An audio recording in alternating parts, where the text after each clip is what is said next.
काकीच्या वाडीतून आज 10-12 मिरच्या तोडून आणल्या. कारण काय, मला बनवायचा होता मिरचीचा लोणचा. या पोपटी कलरच्या मिरच्या काकीच्या वाडीतल्या ना, या हिरव्या दिसतात त्या मी विकत आणल्या. कारण काकीच्या वाडीतल्या मिरच्या तिखट नाही जास्त ना, मला बनवायचा होता तिखट लोणचा. मग काय, रायाची डाळ आणली, ती मस्त भाजूनशी घेतली.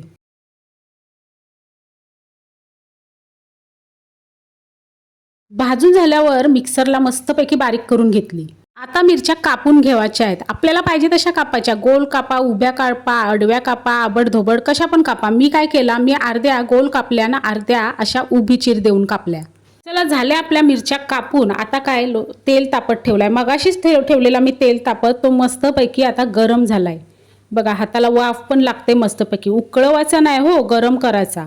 मिरच्या घ्यायच्या एका भांड्यात आणि मग त्याच्यात टाकायची हळद. थोडी जास्त हळद टाकली तरी हरकत नाही हो ना. मग मीठ टाकायचा. मीठ पण जरा जास्तच टाकायचा, कारण आपण तिखट मिरच्या घेतल्यात ना, मग त्या बॅलन्स करायला मग मीठ पाहिजे. आणि तेल आता झालं आहे थंड. मग या मीठ हळद मिक्स केलेल्या मिरच्या त्या तेलात टाकायच्या. मस्तपैकी मिक्स करायच्या. सगळ्या मिरचीला तेल लागला पाहिजे हो.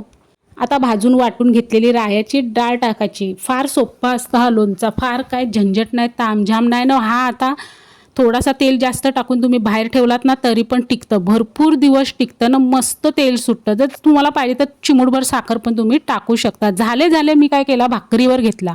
मुरायला 2-4 दिवस लागतीलच, पण राहो ते कोणला, झाल्या आपल्याला घाई असतं ना, कसा झालाय ते खाऊन तर बघायला पाहिजे.